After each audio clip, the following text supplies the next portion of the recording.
जय हिंद। कुछ जीवन से जुड़ी महत्वपूर्ण बातें आप सबके सामने करनी है। ये बातें हम आगे करेंगे, इससे पहले कोई अच्छी बातें कर ले। नीरज चोपड़ा जो एथलीट हैं हमारे, कल उन्हें सिल्वर जीता और कल हमारे हॉकी खिलाड़ी ब्रॉन्ज मिला, दो मेडल आया। बहुत बहुत शुभकामनाएं, हार्दिक बधाई आप सबको, पूरे देशवासियों को गर्व है इस पर।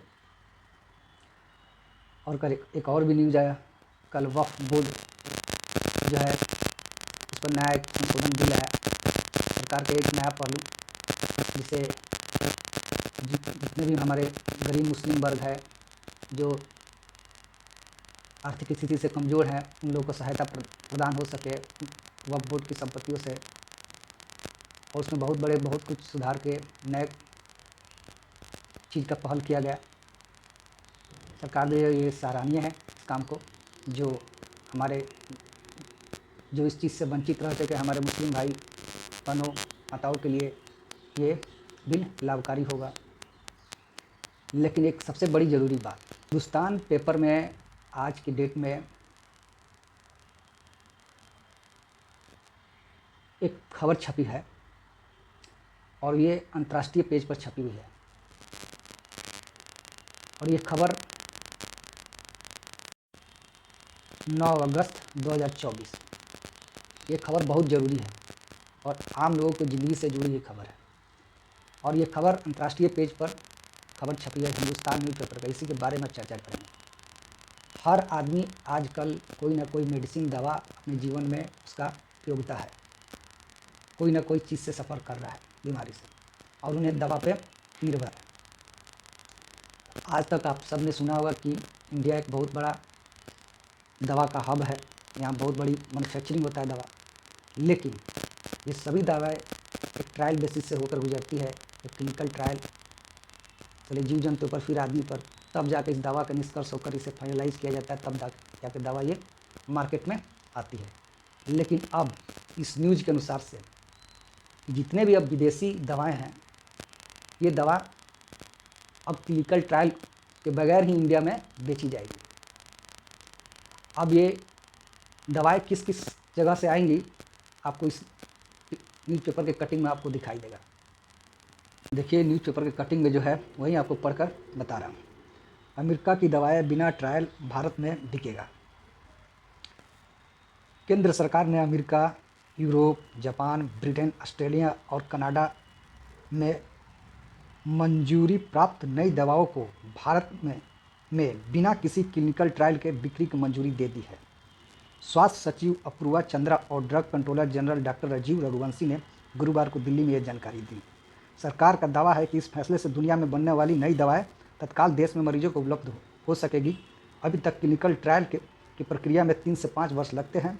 केंद्र के अनुसार नए ड्रग क्लिनिकल ट्रायल रूल्स 2019 के नियम 101 के तहत America, Europe union, Japan, Britain, Australia और कनाडा में नियामकों में मंजूरी पा चुकी है। दवाओं को भारत में अब क्लिनिकल ट्रायल की ज़रूरत नहीं होगी। संबंधित दवा कंपनी को एक तय प्रक्रिया के तहत दवा सीधे बाजार में उतारने से अनुमति दी जाएगी। ड्रग कंट्रोलर ने कहा कि 5 श्रेणियों की दवाओं को यह मंजूरी मिलेगी। इनमें दुर्लभ बीमारियों के उपचार की दवाएं, जीन एवं सेलुलर थेरेपी के तहत आने वाली दवाएं, महामारी रोधी दवा, विशेष रक्षा उद्देश्यों के लिए इस्तेमाल होने वाली दवाएं तथा ऐसी दवा जो चिकित्सीय उन्नति की दृष्टि से महत्वपूर्ण हो। देखिए आपको हमने पढ़ कर बता दिया क्या होगा फ़ायदा। अमेरिका, यूरोप आदि देशों में मंजूरी प्राप्त दवाएं 6 महीनों में भारत में आ सकेगी। फ़ायदा बता रहा हूँ। बहुराष्ट्रीय कंपनियों को भारतीय बाजार में बहुराष्ट्रीय कंपनी भारतीय बाजार को ध्यान में दवा के दाम तय करेगी। इसमें दाम कर होंगे। तीसरा, भारतीय कंपनी की नई दवा आने पर उस पर शोध कर सकेगी। ठीक। नुकसान देखिए, भारतीयों पर परीक्षण न होने से उस दवा के सही असर का आकलन नहीं हो पाएगा। संभव है कि जो दवा यूरोप के लोगों पर असरदार है, भारतीयों पर उसका प्रभाव ऐसा न हो। तीसरा, देश की दवा कंपनी नई दवाओं की खोज में दिलचस्पी नहीं लेगी। देखिए बिना ट्रायल के दूसरे देश का दवा अपने देश में उपयोग करना, ये कहाँ तक सही लगता है? हमारे दृष्टिकोण से तो सही नहीं लगता है। अगर वहाँ के देश अपने ट्रायल में जो भी जांच में प्रक्रिया में गलत काम किए होंगे, तो हमारे देश के लोग में वो दवाएँ आएंगे, तो वो जो दवाएँ आम जन के पास पहुँचेंगी, उससे तो आम जन को नुकसान ही होने वाला है। देखिए, पक्ष विपक्ष सरकार उन्हीं मुद्दों को हाथ लगाती है ना, जिन मुद्दों का वोट बैंक होता है, जैसे वक्फ बोर्ड, जाति, ये सब चीज़ जिससे वोट बैंक का से जुड़ी हुई चीज़ है, उसी मुद्दों पर वो लोग हल्ला करते हैं और हर जगह तूफान मचाते हैं। आज ना पक्ष इस बात के लिए हल्ला कर रहा है, ना आवाज़ उठा रहा है, ना ही सरकार इस पर। सरकार तो मंजूरी ही दे दी। सरकार के कुछ एक पहल जो वक्फ बोर्ड के पहल में हुआ, सराहनीय था, उस पर हम कोई बात नहीं कर रहे हैं, जो जनमानस के कल्याण के है। लेकिन ये कदम बिल्कुल असराहनीय है, बिल्कुल असराहनीय है। ये मानवता के से खेलने वाला है। आप अपने देश का हाल नहीं देख रहे हैं कि किस तरह से दवाई ट्रायल में धांधली होता है, किस तरह से गड़बड़ियाँ की जाती है। एक फिल्म आई थी जिस सिनेमा पर, पिल्स, जिसमें PIA पिली नाम है, उसमें रितेश देशमुख एक किरदार निभाया एक्टर है।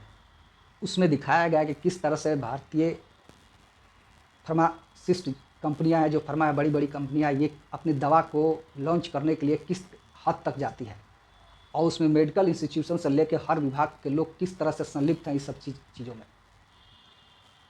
हम नीचे देख लें, छोड़िए वो बड़ा ऊंचा की बात है, नीचे देखें ना, गांव में जाकर देखिए ना, जो दवा बिक रही है वो कहाँ से लेकर आ रहे हैं? धड़ेले से लोग बिक रहा है। अब गाँव के जो कम पढ़े लिखे लोग हैं, मजबूर हैं, कम पैसे में मिल जा रहा है, ज़्यादा दिक्कत नहीं हो रहा है, अब हॉस्पिटल जाएंगे, जांच कराएंगे, इससे अच्छा है कि 100-200 रुपये का दवा ले लो, दिखाने से अच्छा है। अब वो सब दवाई का मजबूरन वो ले रहे हैं। वो सब दवा कहाँ से ले रहे हैं? हर दिन यहीं MG रोड में हर दिन छापा पड़ता है और गलत दवाएँ पकड़ी जाती हैं। क्या ये दवा गाँव देहात में नहीं जा रहा है? शहरों में जो दुकानें हैं दवा का, वो बोलते हैं, कैमरा के सामने अपनी बात नहीं रख पाते हैं क्योंकि रोजी रोटी का बात होता है, लेकिन वो बोलते हैं कि अगर ड्रग इंस्पेक्टर को हर महीने खर्चा पानी नहीं दिया जाए तो ये प्रॉब्लम इशू करने लगते हैं। तो जब नीचे इस तरह से धांधली है, दवा का डुप्लीकेशन, गलत तरीके से बनाना, तो ऊपर कितनी बड़ी चीज़ें हो रही होगी आप सबको अनुमान नहीं है। ये चीज़ बहुत ज़रूरी है। और पेपर में ये देखिए, सबसे लास्ट के पेज में, अंतर्राष्ट्रीय पेज जो होता है हिंदुस्तान के, उस पर ये चीज़ छपा हुआ है। और हम इस वीडियो के इसलिए बनाए हैं क्योंकि मानवता के लिए बहुत ज़रूरी था आप सबके सामने बात को रखना कि हम जो भी कॉमन लोग हैं, इस दवा का अगर उपयोग करेंगे तो हमारे जीवन से ही खिलवाड़ होगा। क्योंकि देखिए, हम तो बड़े नहीं हैं कि बड़े बड़े हमेशा डॉक्टर के प्रिस्क्रिप्शन से और हमारे नज़दीकी और हमें खुद स्पेशली हम ही को ट्रीट कर रहे हैं वो डॉक्टर।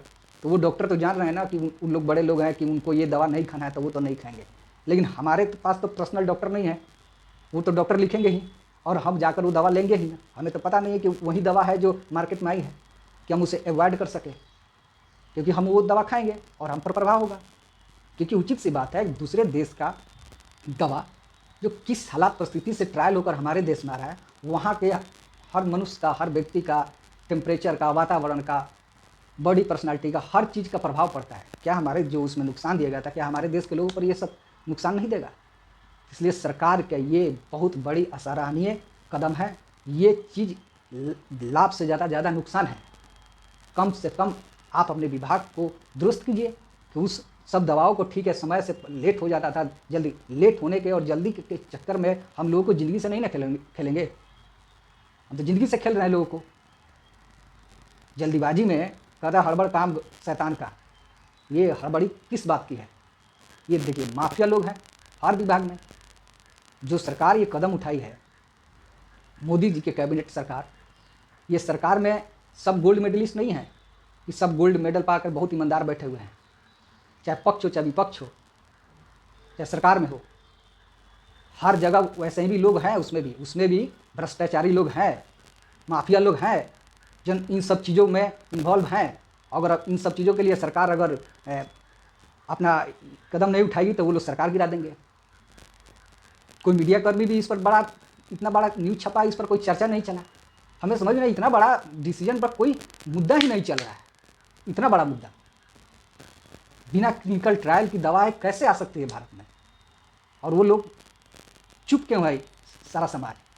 क्योंकि सब माफिया लोग इन्वॉल्व हैं इसमें। कौन कौन इन्वॉल्व है, क्या क्या इन्वॉल्व है, लेकिन इस देश का क्या हो सकता है? इसलिए हम ये वीडियो बनाया है आप सबको, कि आप सब इस वीडियो के माध्यम से जानें कि जो दवा आ रही है वो मानवता के लिए सबसे बड़ी हानिकारक है, नुकसान है। और इस वीडियो के माध्यम से हम आप सबको जानकारी देना चाह रहे थे कि आप सब इस सबको जानकारी लें, क्योंकि आपके ज़िंदगी से, हमारी ज़िंदगी से जुड़ी हुई चीज़ है। और इस चीज़ को जितना से जितना ज़्यादा हो सके आप सब शेयर करें, सरकार तक अपनी बात को पहुँचाएँ। सरकार तो सब जान ही रही है, पब्लिक डोमेन में ज़्यादा से ज़्यादा लोग जाने और इस चीज़ पर सही निर्णय हो, और सही निर्णय से ही कुछ सुधार हो सकता है। बाकी आप सबके हाथों में है। जय हिंद, जय भारत।